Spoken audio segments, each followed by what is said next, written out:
Sa ibang balita, simula ngayong hating gabi, may bayad na ang serbisyo ng mga porter sa lahat ng terminal ng Ninoy Aquino International Airport. Alamin po kung bakit sa report ng saksing si Ian Cruz. Sa aeroplano pa lang, dagdag bayarin na ang sobrang bagahe ng mga biyahero. At simula mamayang hating gabi, dagdag gastos na rin yan pagdating sa lahat ng terminal ng Ninoy Aquino International Airport, oras sa kumuha ng porter o taga-bitbit ng gamit. Kung dati libre, simula mamaya, bawat bagahe, 50 piso agad ang singil o $1 kung wala ka pang piso at galing sa ibang bansa. We want to avoid din yung long queuing ng lines dun sa booth. And we know that the passengers are, they want to go home na kagad.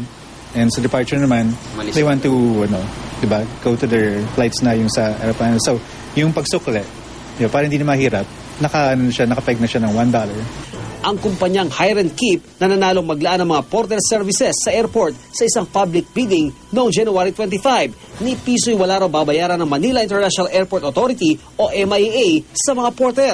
Dahil dito, makatitipid daw ng hanggang 54.8 million pesos ang MIA kumpara sa kanila ng dating ahensya. Yung savings na makukuha ng MIA Authority, that could be used for other projects that will be developed in the airport. Ngayon, yung payment naman na 13% share ng Hire and Keep, more or less, yun ang magiging pasweldo dun sa mga retrievers. Pero kapalit nga nito ang kondisyong maniningil ang Hire and Keep sa mga individual na pasahero at sa kitang yan, 13% pa ang mapupunta sa MIA. Ang mga porterage counter ay makikita sa entrada ng mga terminal para sa mga paalis na pasahero habang lagpas naman sa customs counters ang para sa mga paparating na pasahero.